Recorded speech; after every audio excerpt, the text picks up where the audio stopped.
আসসালামু আলাইকুম ওয়া রাহমাতুল্লাহি ওয়া বারাকাতুহু।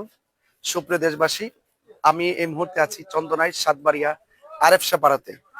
আরএফ শাহপাড়াতে আমি যেখানে দাঁড়িয়ে আছি, ঠিক এই জায়গাতেই অনেক ভিতরে পানিতে বন্দি থাকা মানুষগুলোকে উঠিয়ে এনে আমরা আমাদের ভালোবাসার সামগ্রী ত্রাণগুলো হাতে তুলে দিয়েছিলাম। সেখান থেকে আমরা আরএফ শাহপাড়া ভিতরে ঢুকেছিলাম। ভেতরের যে ঘরের যে কন্ডিশনটা, এটা যে কতটুকু কষ্ট, এটা চোখে না দেখলে বোঝা যাবে না। এজন্য যারা একটু ত্রাণ দিতে আসবেন, তারা একটু ভেতরে যাওয়ার চেষ্টা করবেন। ভেতরে মানুষগুলো নিতান্তই অসহায়, বাজারে উঠতে পারে না, তাদের দিন রাত অনেক কষ্ট এবং দুর্বিষহ ভাবে কাটছে। সেজন্য বন্যার্ত মানুষগুলো কেউ কিন্তু গরিব না, তারা সবাই পরিস্থিতির শিকার।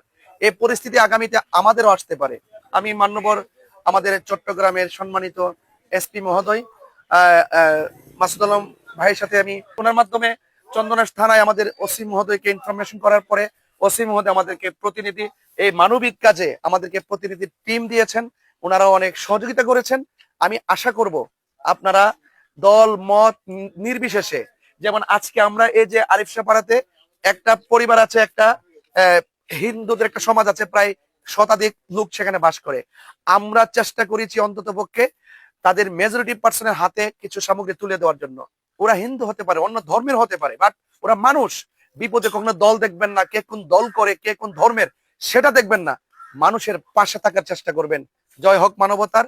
এবং এভাবে আমাদের বাঁশখালী, সাতকানিয়া, পেকুয়া এবং বিভিন্ন জায়গার মানুষগুলো বন্যায় কবলিত। আল্লাহ পাক যেন প্রত্যেককে যেন এই বন্যা থেকে পরিত্রাণ করে স্বাভাবিক জীবনযাত্রার সুযোগ করে দেন, সে আশাবাদ ব্যক্ত রাখছি।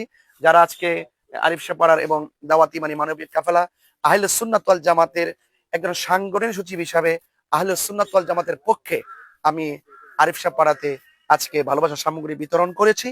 আপনারা সবাই, দেশ প্রবাস সবাই ভালো পাশে থাকবেন। আপনারা যারা আসতে পারছেন না, যারা এই মানবিক কাজগুলো করছে, তাদেরকে সহযোগিতা করবেন। এটাই হলো একটা মানুষের লক্ষ্যবস্তু হওয়া উচিত। সবাই ভালো থাকুন। আসসালামু আলাইকুম ওয়া রাহমাতুল্লাহি ওয়া বারাকাতুহু।